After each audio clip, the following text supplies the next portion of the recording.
What's up guys, it's Alex, and today I've got a really cool video for you guys. If you're new to my channel, do me a favor, go down there, hit that subscribe button and that little notification bell. It'll let you guys know when I put out all of my videos. And if you've not enjoyed this content by the end of this video, you can go down there and hit that unsubscribe button, but I think I can earn your subscription. So please go down there, go ahead and hit that subscribe button, and let's get into today's video.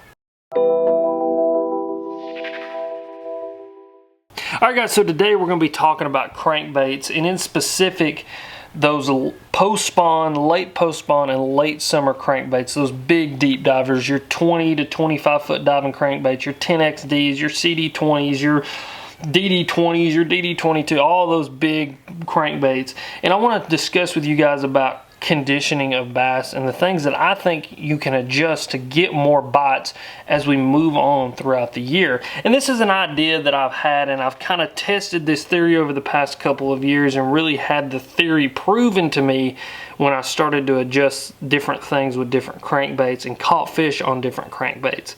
So let's discuss the first part.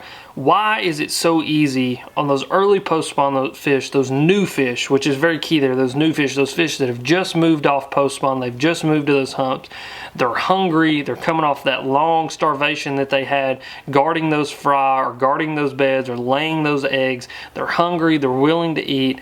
Why is it so easy to pick up this color crankbait or this color crankbait and go catch those fish? Because that looks like nothing natural in the water.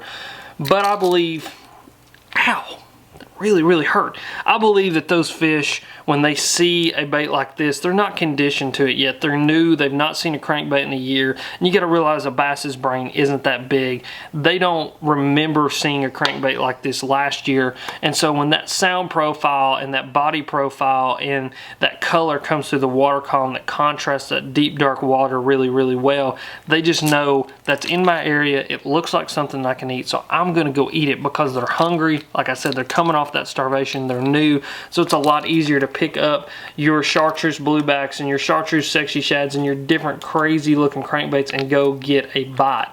Whereas we move later and later on into the post spawn and into those late summer patterns, I believe it becomes a little harder to catch those fish with these type of crankbaits. And when I say these type, I mean the color and the sound. So when you have those very loud rattles and those very intrusive sounds and profiles, I think it becomes a lot harder to catch a fish.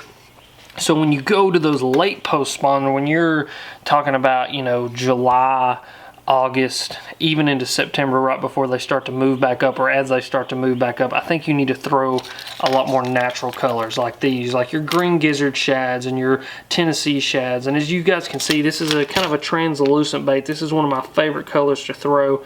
I got one in an 8XD here that I caught a ton of fish on last year. And just that very natural color, it's not intrusive. I mean, you can see just the absolute contrast between those two baits. I believe when you throw those more natural colors in that post-spawn time, that late post-spawn in those summer months, those fish aren't as conditioned to seeing this, or they're very conditioned to seeing something that natural, and they're a lot more willing to eat it versus something like this that they might have seen 1,000 times up to this point in the year. And then the Tennessee shad is another great color. It's just very natural. There's nothing on there that's too bright. Now these are big 10XD crankbaits, but the thing about it is these new 10XDs don't have as loud of a rattle. You guys can hear the 8XD is very loud. It's very sounds like almost like beads, where this is more of a one knocker, as well as this one by 6 cents. Again, a lot more subdued one knocker. And then you even have some silent baits. And I think when you start to experiment with different types of baits, whether it be silent baits or colors that are a lot more natural, like your green gizzard shads and your Tennessee shads, and you start to get away from the crankbaits that were very successful at the beginning of the post spawn and earlier on in the year, and start to shift to stuff that is more like those late season patterns, those late season colors, those late season rattling chambers, those different kinds of things. I think we as anglers can get a lot more bites. And like I said, last year started off the year throwing this 8XD right here, caught quite a few fish on it. But as it got warmer, as those fish got a little bit deeper, as they got a little more conditioned to seeing this type of crankbait 1,002 times, when I switched over to a more natural color in that green gizzard shad, that's when I started to get a few more bites. And then when I switched up and started fishing something a little bit deeper and hitting those fish that hadn't seen that crankbait or had not seen that crankbait as much in the 10XD in a more natural color with that, you know, a little bit different rattle, a little more of a thud, one knocker kind of sound, I started to get them a lot more bites as well. So just a thought, just a theory that I had, I thought I would share it with you guys, kind of what my thinking is on picking different kinds of crankbaits.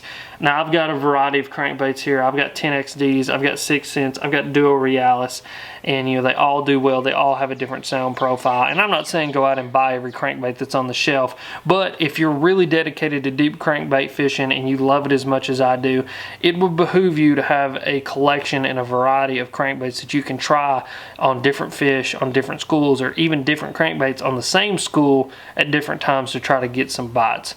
So hopefully you guys enjoyed this. If you did, like I said at the beginning of the video, hit that subscribe button. If you didn't enjoy it, go ahead and unsubscribe, guys. I promise you, you're not going to hurt my feelings. But if you enjoyed it, which I think you did, make sure to hit that subscribe button and that notification bell. Also, go down in the description.